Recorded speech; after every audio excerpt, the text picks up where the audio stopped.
Manglona, who is live in Saipan. Tomas.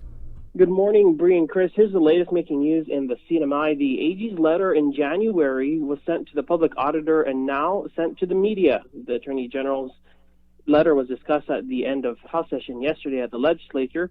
Many in the minority expressed frustration and deep concern for payments in Typhoon U2 and alleged payments amid the current pandemic.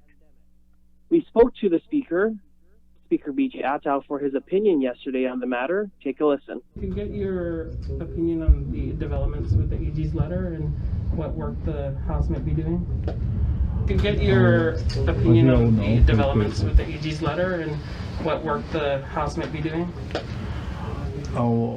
As we all know, we created a special committee to look into the federal funds that are coming in, not just for the COVID-19, but also to look at the history of all the federal funds that have been coming or came in for the CNMI and in the future, should we get any future monies.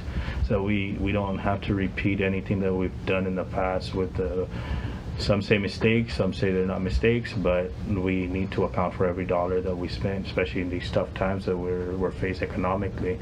We need to make sure that every dollar stretched to its maximum before we just deplete our accounts. I mean, the unfortunate thing is the pandemic is not only it's not only affecting the CNMI, it's affecting the world. And we're part of the United States, and I'm sure that the 50 states will always come first before the territories, and they're hurting, and we have to be smart with the dollars that we get, and we have to be very cognizant and very protective of every dollar we spend.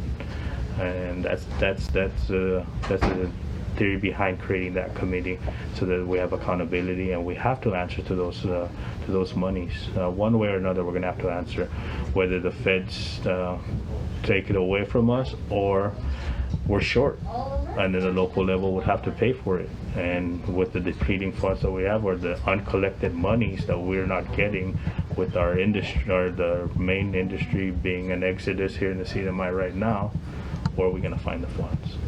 Speaker, what's your message to furloughed workers who see these developments and are really frustrated or discouraged?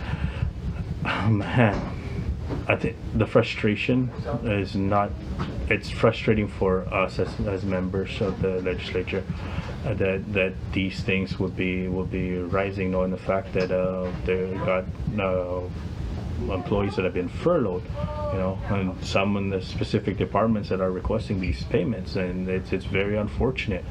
I mean, those employees that were furloughed, whether they're the lower tier employees or the mid-tier employees, at the end of the day, if you're doing multiple jobs, I'm sure that these employees will be able to produce the same workload that they were able to do during their regular working days. And it's challenging. It's very unfortunate. But the House, the special committee, is really taking all of this stuff seriously, because it's an unfortunate situation, and we've seen, I think it was 2 different documents that were specific to May, but that's alarming, because if there's documents that popped out in May, what about the starting point of the furlough?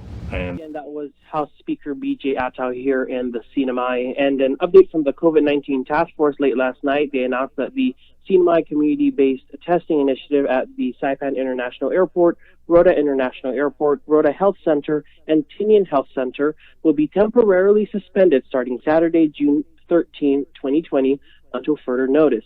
They note that since April 28th, the CNMI community-based testing initiative has tested approximately 14% of the entire population.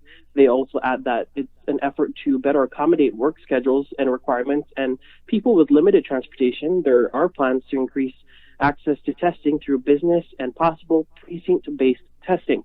Details on this next phase, they write, will be provided soon. And we are expecting to hear from the governor this morning at his 8 a.m. press conference run through a local radio show. Bringing Chris, that's the latest making news here in the CNMI. Thanks, Tomas.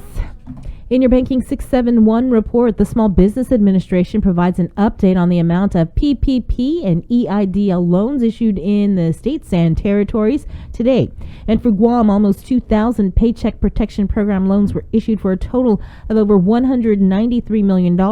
As for the EIDL, that's the Economic Injury Disaster Loan, 2,900 local businesses have been approved, totaling $32.3 million in financial assistance. And that is your Banking 671 report, brought to you by Coast 360 and the Bank of Guam. And that is your